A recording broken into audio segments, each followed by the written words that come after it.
ایک بزرگ ہمارے پاس آئے، بڑی تنظیم کے صدر، آ کر کہنے کے بھی کیا مسئلہ ہے تبلیغ میں؟ میں نے کہا ہمارا تبلیغ میں صرف ایک مسئلہ ہے، اگر آپ کے پاس اس کا حل ہے تو آئیے، اگر حل نہیں تو جائیے۔ کیا بات ہے؟ وہ سمجھے پتہ نہیں کیا سناوے گا۔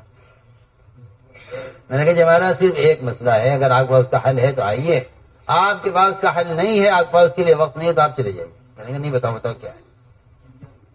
میں نے کہا ہمارا ایک مسئلہ ہے تبلیغ میں کہ امت کو ارتداد سے بچانا ہے، اس کے علاوہ ہمارا کوئی مسئلہ نہیں۔ امت کو ارتداد سے امت کو بچانا، اس کے علاوہ ہمارے یہاں کوئی مسئلہ نہیں ہے، اس کے علاوہ آپ کے کوئی مسئلہ ہے تو میرے پاس وقت نہیں ہے۔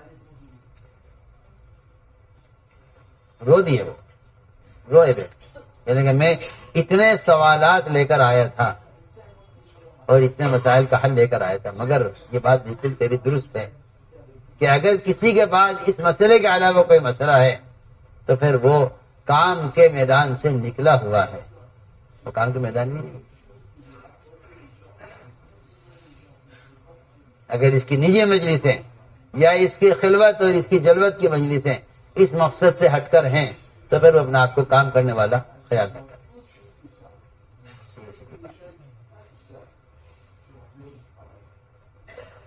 صاحب کے ہمارا کوئی مسئلہ نہیں، ہمارے یہاں کوئی مسئلہ، ہمارا ایک مسئلہ ہے کہ امت کو ارتداد سے کیسے بچایا جائے، اس کے علاوہ ہمارا کوئی مسئلہ نہیں۔ اگر اس کا کوئی علاقے کے پاس ہے، اس کے آپ کے پاس وقت ہے تو آئیے اور نہیں تو جائیے، نہ کام۔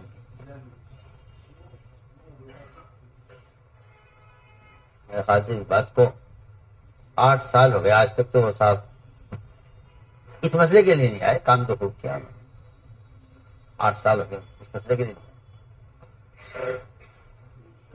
دیکھو جانتے ہیں کہ یہاں اس کے علاوہ کوئی بات ہی نہیں ہے، کیا کریں؟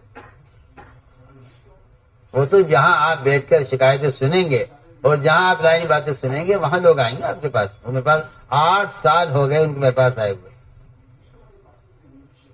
8 سال سے مجھ سے سوال نہیں کیا، اور آپ یہ سمجھتے ہیں کہ ان باتوں میں لگنے سے کوئی اس کا کوئی نتیجہ نکلے گا؟ اللہ کی قسم اس کا کوئی نتیجہ نہیں نکلے گا سوائے آپ کے وقت کے ضائع ہونے اور امت کے ضائع ہونے کے، اس کا اور کوئی نتیجہ نہیں۔ اس بات کا کوئی سرپیر نہیں ہے، آپ بیٹھ کر اس کے بارے میں مذاکرے کریں، اس سے کوئی فائدہ نہیں۔ اس وقت کو کسی مسلمان کو کلمہ سکھلانے یا کسی مسلمان کو غسل کے فرائض بتلانے میں آپ یہ وقت صرف کریں، یہ زیادہ بہتر ہے اس سے کہ آپ کوئی مسئلہ پیدا کریں تو اس مسئلے کو حل کریں۔ ہمارا کوئی مسئلہ نہیں، کام کرو، کام سے وقت ملے عبادت کرو، عبادت سے وقت ملے ذکر کرو، اس سب سے تمہیں وقت مل جائے تو کچھ کاروبار دیکھ لو، اس سے وقت مل جائے گھر والوں کو دیکھ لو، اس کے علاوہ کچھ نہیں۔ یہ قرآن کا حکم ہے، فذرہم وما یفترون۔ چنانچہ کیا بات پیش آئی؟ بخاری شریف کی روایت ہے، قیدین جابر بن عبداللہ رضی اللہ تعالی عنہما غزوے میں تھے، غزوہ مریسی میں، پانی کے چشمے پر ایک انصاری ایک مہاجری کے درمیان معمولی سا جھگڑا ہو گیا اور وہی ختم بھی ہو گیا فوراً ختم بھی ہو گیا۔ وہ کام کرنے والوں میں کوئی بات ہو جاتی ہے، ہاتھ کے ہاتھ ختم بھی ہو جاتی ہے، لیکن منافق کو موقع مل گیا کہ اس بات کو اچھالنا چاہیے، پھیلانا چاہیے کہ فلاں نے فلاں کے ساتھ یوں کیا ہے، یوں ہوا ہے۔ تو انصاری نے کہا یا الانصار، انصار میری مدد کرو مہاجر کے خلاف۔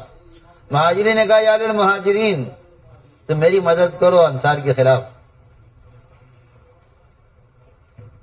چنانچہ آپ صلی اللہ علیہ وسلم نے آواز سن لی، آپ نے فرمایا کیا ہو گیا مسلمانوں کو کہ اسلام لانے کے بعد زمانہ جاہلیت کی پکار، حالانکہ زمانہ جاہلیت میں نہ انصار تھے نہ مہاجر تھے، کیا ہو گیا لوگوں کو کہ اسلام لانے کے بعد جاہلیت کے زمانے کی آوازیں بلند ہو رہی ہیں؟ صحابہ نے کہا یا رسول اللہ، مہاجرین میں سے ایک نے کسی انصاری کے مار دیا۔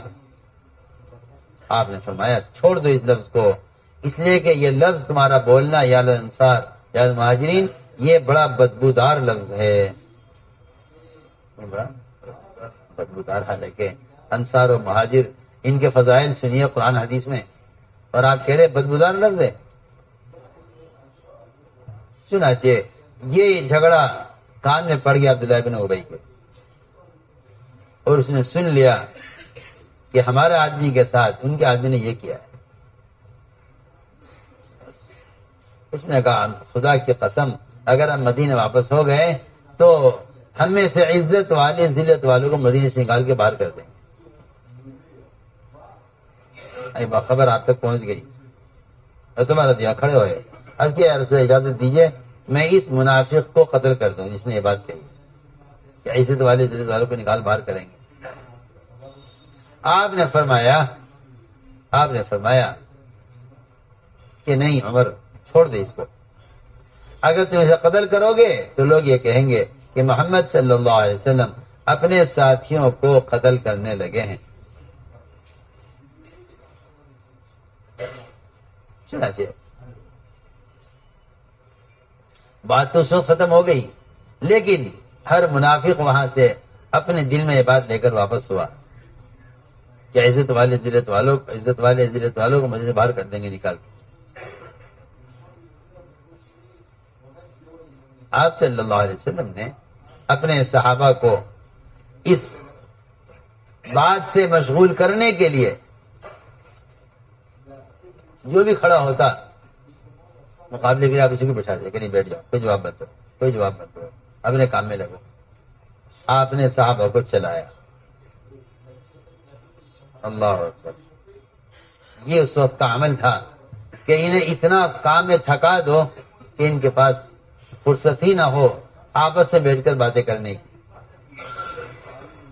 چنانچہ روایت میں ہے آپ نے فوراً اعلان کر دیا صحابہ میں کہ فوراً چلنا ہے۔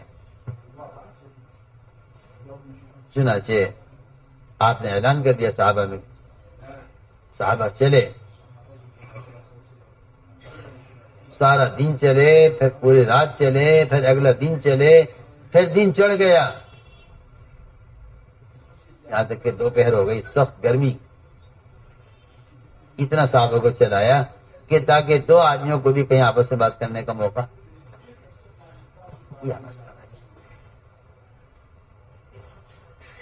تمہارے پاس کوئی آئے، تمہارے پاس کوئی شخص آ کر کہے کہ بھائی وہ فلاں مسئلہ کیا تھا، کہ جی میں گشت کے لیے جا رہا تھا، آئیے آپ بھی آ جائیں۔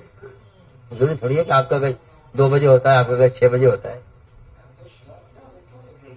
ضرورت ہی نہیں۔ وہ تو ہر مسلمان کو ہر نماز کے لیے تیار کرنا ہے، ہر نماز کے وقت۔ یہ جو آپ نے تنظیم بنایا ہے تبلیغ کو کہ 2.5 گھنٹے کب سے کب تک دینے ہیں، وہ تو ایک الگ کام ہے۔ لیکن جس وقت آپ کے پاس کوئی آئے یہ فلاں بات کیا تھی، کہنے کا میں تو گشت کے لیے جا رہا تھا، آپ بھی آ جائیے میرے ساتھ۔ اگر اس کی قسمت میں خیر ہے تو وہ آپ کے ساتھ لگ جائے گا، اور اگر یہ خیر اس کے مقدر میں نہیں ہے تو آپ اس کے شر سے بچ جائیں۔ اگر آپ بیٹھ گئے ہاں جائے جو باتیں کر لیں بیٹھ کے، کوئی فائدہ نہیں، سوائے اس کے کہ جتنی دیر آپ کسی مسلمان کا کلمہ سکھلا دیتے، کسی مسلمان کو کلمہ، اتنی دیر آپ کسی مسلمان کی غیبت کریں گے، اس کے علاوہ کچھ نہیں۔ بس کوئی آئے اور آگے سوال کرے کہ یہ فلاں کیا بات کہ ہاں آئیے میں تو گشت کے لیے جا رہا تھا، آپ بھی آ جائیے۔ ایک آدمی کی پرچون کی دکان تھی، پرچون جانا مرچ مسالے، اس کی دکان۔